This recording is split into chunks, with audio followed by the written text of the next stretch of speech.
Because if you want a super accurate knowledge, the knowledge of like 20 PhD student, if you want that crazy level of knowledge, you're going to go straight to a data center Sure. with the crazy beefy NVIDIA GPU, and you'll probably use something like ChatGPT. Um, I don't think Docker Model Runner is quite there yet, but for like edge devices like the doorbell case with the webcam, like identifying objects, Mm. we can do that with tools like Docker Model Runner now, which is kind of a really cool use case. I find I quite Mm. enjoy it. So, what are people actually using tools like this for?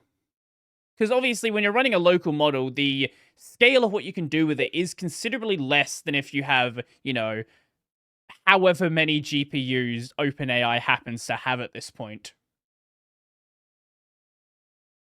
This is a good question. I was only talking about this to the team, to the team recently. What are people using it for? Sometimes I find that hard to tell.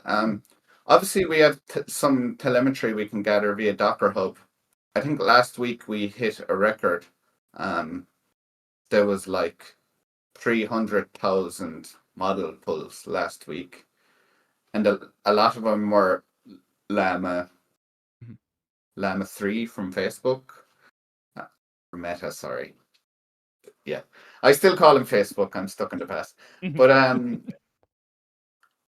that's one of the reasons I'm trying to build a community. We can see lots of usage, but we don't really always know what people are using it for, to be Mm. honest.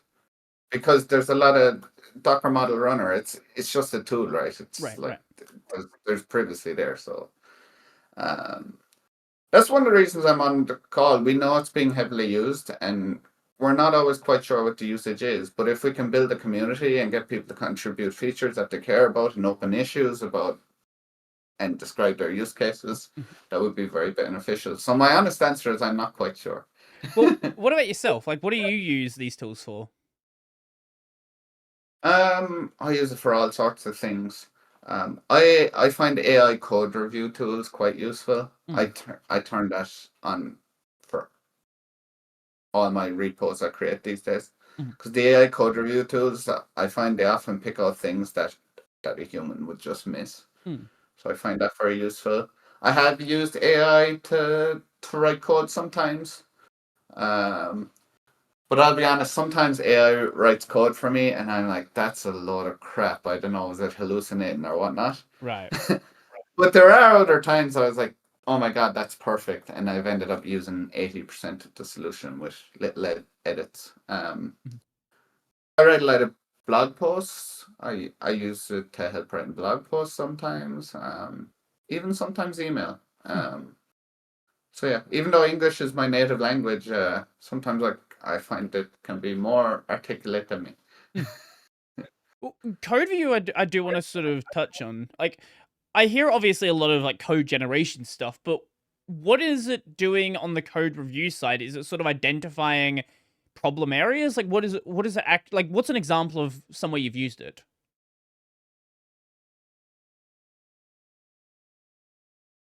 Yeah, so like yeah, it's everything's just text at the end of the day, right? Mm. So like if you just take a patch, yeah, it knows the number of lines added, number of lines removed. You can even use things kind of like I guess we would call this rag to give it knowledge of your whole Git repository. Mhm, mhm, Um, so yeah, everything is just a prompt that we call them prompts in the AI world. So everything is just a prompt at the end of the day. So the mhm, prompt would literally be like review this code, uh, critique it, point out any issues mhm, with the patch, mhm. and yeah, it does it.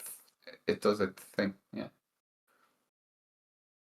How often do you find that actually helps you with what you're trying to do? In terms of the code review Yeah, in bots, terms of the code or review side.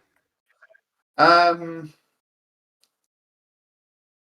I think it helps me daily. Mm.